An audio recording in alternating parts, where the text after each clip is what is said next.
Vamos a dialogar, vamos a darle la bienvenida a Ramiro Escobar. Es periodista especializado en temas internacionales. Gracias porque entiendo que está en medio de una emergencia. Le agradezco su gentileza. Ramiro, es importante tener conocimiento y además saber en qué nos afecta. América está sufriendo. Chile, Ecuador, Nicaragua, Venezuela, se ha sumado Argentina con este tema de entre comillas, ¿no? El congelamiento de algunos precios de los productos. ¿Qué está sucediendo en América Latina, Ramiro? Buenas noches. Claro, ¿qué tal? Gracias por la llamada. Mira, es muy complejo decir lo que está sucediendo en la región porque si bien hay algunas cosas comunes, cada país tiene su propia dinámica y sus propios problemas. En general, lo que se observa es una corriente de protestas, de indignación incluso, que se está dando en varios países, ¿no? Por ejemplo, en Chile, hoy día, incluso ayer ha habido protestas por el segundo aniversario de las protestas del 2019, hay protestas en Nicaragua, ahora amainadas por la violenta represión, hay protestas en Colombia. Acá mismo hay protestas, hay un paro amazónico, hay bloqueos de carreteras, hay protestas en Brasil contra Bolsonaro. Lo que se está viendo, creo yo, Milagros, es un cansancio, yo diría, de una parte de la población del sistema político y de los actores políticos formales. Es decir, la falta de inclusión, la falta de democratización, no solo política, sino económica y social, está organizando, promoviendo y simulando esas turbulencias. Y como suele ocurrir con bastante frecuencia, la clase política oficial no tiene capacidad de descifrarlo, incluso si está en la derecha o en la izquierda del espectro político, ¿no? Entonces, hay una que está revelando probablemente el asomo a una forma política, pero que probablemente siga causando turbulencias, ¿no? Correcto. ¿Y por qué Estados Unidos tiene que aparecer siempre como garante? Oh, esa es una pregunta un poco inocentona, si lo quieres. Fíjate, el presidente Lasso, no me acuerdo ante qué autoridad estadounidense ha indicado que lo que va a suceder es que se va a garantizar los derechos humanos. Entonces es un gesto de genuflexión. Bueno, esto es histórico, es clásico. O sea, la influencia de Estados Unidos en la región siempre ha existido, ¿no? Desde que existen estas repúblicas, pero sobre todo a partir del siglo XX, porque antes era más bien el Reino Unido, la Gran Bretaña, ¿no? Francia en algún caso, que hasta tuvo un emperador en México. Pero en este siglo, Estados Unidos tiene una suerte de influencia inevitable, ya sean gobiernos demócratas o republicanos. Quizás se tiende a pensar que los republicanos son más duros y los demócratas un poco más blandos, medio arrogantes, pero al final hay que recordar lo que dijo Obama en uno de sus libros y también cuando asumió la presidencia por primera vez, que Estados Unidos es el mejor país del mundo, según él, y que desean conservar la hegemonía, o sea, eso nunca lo van a abandonar, por lo menos mientras sean un país tan poderoso. En esa medida, si bien no existe como antes esa intervención, digamos, escandalosa, promoviendo un golpe militar como el de Chile justamente, o intervenciones incluso en Panamá, en República Dominicana, sí existe influencia y hay actores políticos en cada país que son anuentes con esa influencia. Yo siempre he dicho, desde que me dedico a analizar temas internacionales, que con Estados Unidos cualquier país de esta región tiene que tener una relación inevitable. Es necesario que sea una relación dependiente, sumisa, no tiene que ser una relación adulta, ¿no? Entonces, esto que cuenta de Ecuador, o ese temor que hay en algunos países cuando hay elección, a ver, que dice la embajada, bueno, acá tenemos una prueba que ya no es como antes, porque la embajada de Estados Unidos ha tolerado a un presidente como Pedro Castillo.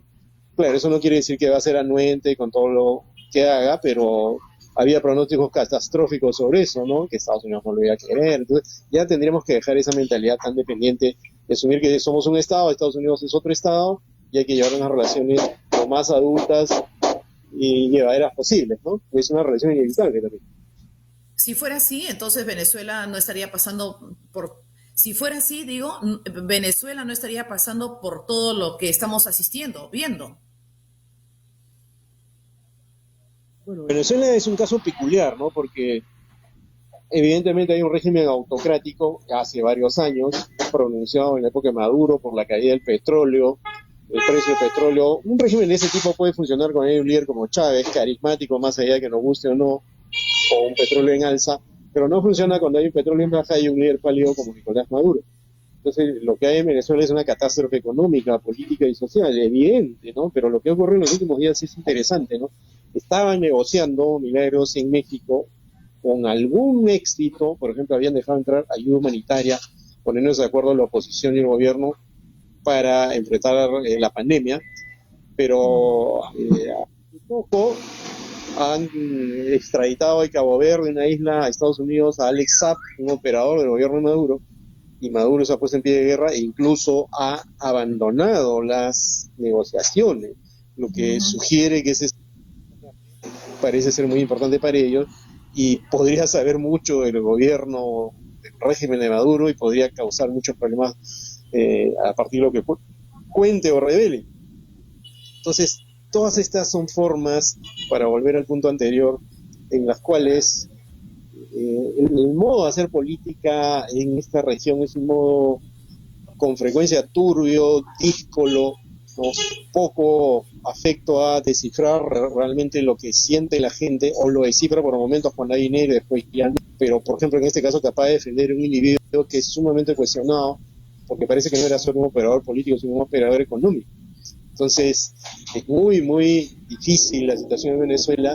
Tenemos a alguien propuesto como embajador que está con riesgo de que no le dejen salir del país. Entonces es una cosa increíble cómo hacemos política en esta región. En todo el mundo pasa milagros. Hay que ver Borges. No sé si has visto esa teleserie en Netflix. En Dinamarca, que es tenido como uno de los países más estables, pasan unas cosas horrendas y se cuentan, se recrean en esa serie. Pero creo que en América Latina, digamos, los capítulos de Borges serían más violentos, ¿no? Ciertamente, surrealista. Sin embargo, tenemos, digamos, hasta tres referencias, ¿no? Estados Unidos, Rusia y China, que van a seguir compitiendo, ¿no? A ver, porque finalmente no es, o sea, son los juegos, pues, como castillo naipes que van haciendo caer las cartas, por un lado, y de otro lado, me imagino que seguiremos siendo América el granero, ¿no? Bueno, sí, lo de Rusia y China es interesante. Uno se pregunta, ¿no? ¿Por qué hay tantos vínculos del gobierno de Maduro con Rusia y con China? Eh, bueno, Rusia ha dejado de ser un país comunista hace tiempo, aun cuando y que el presidente regional de Arequipa haya dicho, o el compañero Putin está sumamente desfasado. Putin no es ningún comunista ni ningún izquierdista, es un gobernante autoritario y que tiene una política económica mixta, paraestatal, pero es un régimen fuertemente autoritario. Lo que pasa es que está enfrentado a Estados Unidos. Entonces, si alguien tiene distancias ideológicas con Estados Unidos, un aliado apropiado de Rusia, y otro es China, que China, ojo, tiene más interés en competir en el plano económico con Estados Unidos. China no pone por delante la ideología, sino la competencia económica que tiene con Estados Unidos. Y entonces China es un actor interesante porque, por ejemplo, cuando hubo una crisis en Venezuela muy fuerte, cuando ya se pensaba que Maduro iba a salir porque se entronizó a Guaidó como presidente interino y se pensaba que ya eso era el fin, en un momento le preguntan a una funcionaria de la embajada china si es que cómo estaban observando ese escenario, y recuerdo que la funcionaria de la embajada china dijo, bueno, que ya estaban conversando con la otra parte, estaban conversando con la oposición, lo que sugiere que los chinos al final lo que les interesa es la economía, la geoeconomía, y es decir, el posicionamiento político y geopolítico a partir de la economía. Considerarían los chinos, en el caso de que la oposición llegue al gobierno, mantener las relaciones, porque además Venezuela le ha vendido petróleo a China por adelantado y le den dinero. Entonces los chinos quieren que les paguen, obviamente, ¿no? La relación con Rusia es más militar y política, ¿no? Con Venezuela y con otros países, pero Estados Unidos los ve con desconfianza, porque evidentemente no estamos en una guerra fría, estricto sensu, pero es una especie de guerrita fría donde hay potencias ya que compiten con Estados Unidos, especialmente China, y con Rusia, que nunca se ha querido dejar atrás. Y ojo, China y Rusia a través de los siglos, nunca dejaron de ser imperios ni países influyentes.